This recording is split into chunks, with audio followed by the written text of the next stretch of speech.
The crash of breaking glass sliced through the dawn like a scream. Matt dropped his coffee, the mug shattering on his kitchen floor, but he was already moving.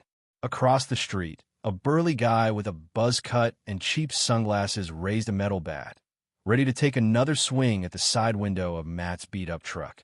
The guy had no idea what he'd just done, and Matt, heart pounding, was about to make sure he found out. Matt was no ordinary neighbor. To the folks in Crest VYEW Meadows, he was just Mike, the quiet IT guy who fixed routers and kept his yard tidy. But in truth, Matt was an FBI agent, deep undercover, running one of the tightest surveillance ops in the state. That truck? It wasn't just some junker. It was a rolling command center, packed with micro cameras and audio gear so sensitive it could pick up a whisper through a brick wall. For weeks, it had been Matt's eyes and ears on a house 3 lots down a cartel, stash point, low-key but deadly. And now, this idiot with a bat had just blown the whole thing wide open. Matt sprinted across his lawn in socks, hoodie flapping, his earpiece buzzing with frantic chatter from FBI command. Surveillance feeds down. Matt's status. He didn't answer. He was too busy closing the distance, fury burning in his chest. The guy turned, expecting some soft suburban dad, not a federal agent with a glare that could cut steel. "You got any clue what you just did?" Matt growled, voice low and sharp. The guy puffed up, smirking. "Yeah, I'm cleaning up this neighborhood." Matt flipped out his badge, holding it like a loaded gun. "You just smashed an FBI surveillance vehicle. Genius." The smirk vanished, the guy's face going pale as a neighbor's dog walker dropped her latte in shock. Matt caught the name tag on the guy's chest. Vince, HOA enforcement. This wasn't just a random act of stupidity. This was trouble, and it was about to get messy. Crest VYEW Meadows was the kind of place where every blade of grass had to be the right height, every mailbox the same shade of beige. The Homeowners Association, led by the iron-fisted Susan Harper, ran it like a dictatorship. Rules covered everything: porch light colors, garden gnome limits, you name it. It was ridiculous, but it worked for Matt.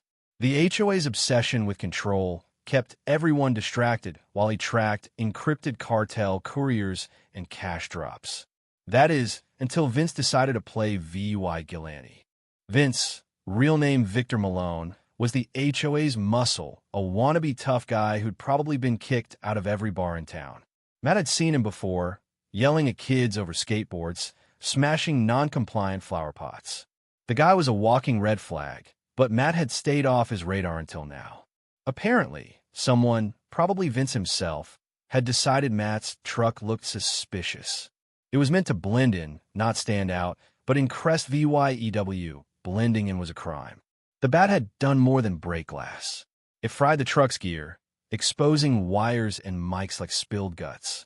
If Vince had swung a few inches lower, he'd have crushed weeks of EVY Denke. Matt snapped photos, texted a code to flag the stash house as compromised, and called for backup while Vince stammered about HOA code violations. Matt wasn't listening. He was already planning his next move. Within an hour, unmarked FBI vans rolled in, disguised as pest control. Neighbors peeked through blinds. Susan showed up in a floral robe, while VYing her HOA binder like a weapon, demanding answers. Matt, now in his badge and vest, brushed past her. Vince hovered nearby, sipping a protein shake, trying to look busy. Susan tried to grill Matt, but when a senior agent flashed a federal warrant and told her to back off or face obstruction charges, she went quiet, her face white as her picket fence. Inside the truck, agents salvaged what they could, but the live feed to the stash house was gone. The cartel would smell trouble soon, and if they did, things could turn ugly fast. Crest VYEW wasn't built for a shootout. That night, Matt sat in his garage, staring at the taped-up truck window. Vince was still patrolling, picking up litter to seem useful. Susan was probably on the phone with a lawyer or someone worse. Then Matt's back up to VYC, a fake sprinkler head near the stash house, picked up a voice. New drop tomorrow. Clean route. HOA cleared it. Matt froze.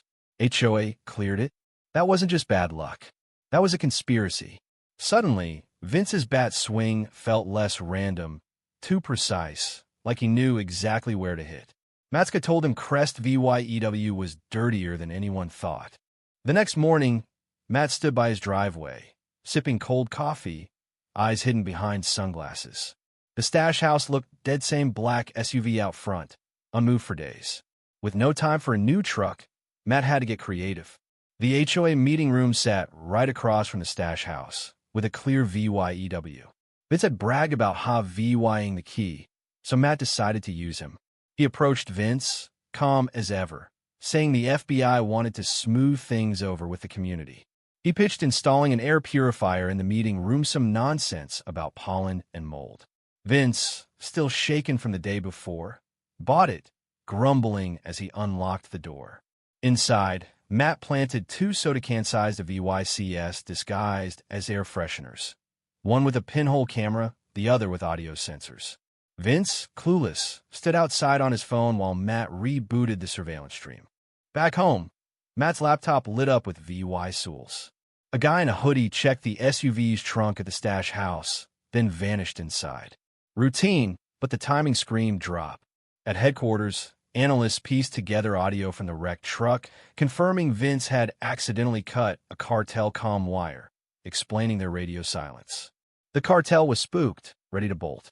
Matt needed more proof, fast. He VY-sighted Susan, playing the friendly neighbor.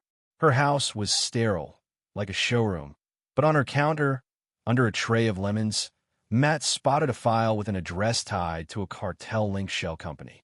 Susan poured tea, chatting about an exclusive HOA barbecue, hinting at business-minded guests. Her words felt like a slip, too careful, too loaded. That night, Matt's new cameras caught a courier at the stash house, Leah VYing with a duffel bag. The SUV drove past Susan's house, slowing to toss an envelope on her porch. Matt froze the frame proof of a pattern. He sent it to HQ. Targets deeper than expected. The HOA barbecue was next, a staged event dripping with Susan's control. Matt showed up in a polo, mic hidden, blending in while Vince manned the grill, avoiding eye contact. Susan worked the crowd, all smiles, until a guy in a pink shirt handed her a thick envelope, which she tucked away like it was nothing. Later, Vince buzzed on banned beers, bragged about scaring off some shady guy with a fake truck. The pink shirt guy didn't laugh. Vince, backpedaling, whispered, "We're good now, right? I made sure the truck's not a problem." The guy walked away, tossing his plate with a scowl. Matt caught every word. This wasn't just a thug, was someone's pawn. In the HOA office, cameras recorded Susan with a nervous man. She handed him the envelope, saying, "Last drop this week. Then we're done." Matt's heart raced. The cartel was either shutting down or running. He compiled everything VY Deo, audio, Vince's confession, and a Dulaw $38,000 landscaping bill to a fake company, Sun Green Sayer VYCS, with no actual work done. It was a laundering front. Matt planned to check Sun Green's address, posing as a tech consultant, but that night, his motion sensor blinked. Outside, an envelope was pinned to his mailbox. "Next time, don't bring feds to a family event." No signature. Matt's cover was crumbling. He messaged HQ. All assets compromised. Raid in 48 hours. The raid hit at dawn, gray clouds looming. FBI teams, disguised as workers, surrounded the stash house. Drones watched from above. Susan unlocked the HOA office, clueless, while Vince paced, twitchy. At 6:12 a.m., agents breached the stash house with flashbangs, cuffing 3 cartel members amid cash and ledgers. One coughed up. She said it was safe. She promised. Matt, watching the office, saw Susan shred papers as Vince panicked. He signaled the second team. They stormed in, catching Susan mid-shred. She glared at Matt, spitting, "You don't know who you're messing with." Agents found envelopes with cartel code names, one for Vince, one for the pink shirt guy. Vince sobbed, claiming he thought it was just HOA security fees. His signatures on fake reports said otherwise. Sun Green's office was a ghost empty, with a folder linking HOA addresses to millions laundered. Crest VYEW was just one hub in a bigger web. Matt debriefed at HQ, declining a desk job. Days later, Crest VYEU changed. Susan's signs were gone, Vince's house foreclosed, the HOA office boarded up. A new board, led by a firefighter, banned big fines. A kid on a scooter waved. "Thanks for SAVYing us, Mr. Mike." But trouble lingered. A grainy photo arrived, showing Matt with EVY Denke pre-raid, a note scrawled, "Not all rats are gone." Matt burned it, knowing the fight wasn't over. Weeks later, a silver sedan cruised by, driven by a cartel middleman who'd slipped the raid. Matt didn't chase. Instead, he found another envelopia flash drive with Susan's voice, frantic. "They promised protection. I didn't know about the truck." She'd held back secrets, maybe to bargain, but someone still cared. Matt destroyed the drive. Then came a DOJ letter, offering him a unit to hunt cartel infiltration in HOAs and boards. So what do you think? Could your neighborhood be hiding a secret like Crest VYEUs? How far would an HOA go to keep control? Would they cross lines you'd never suspect? And what about Matt Hero, or a guy who stirred up too much trouble? Drop your thoughts below, hit that like button if this story got your blood pumping, and subscribe for more tales that'll make you question the house next door. What's the shadiest thing your HOA's ever done? Let's hear it.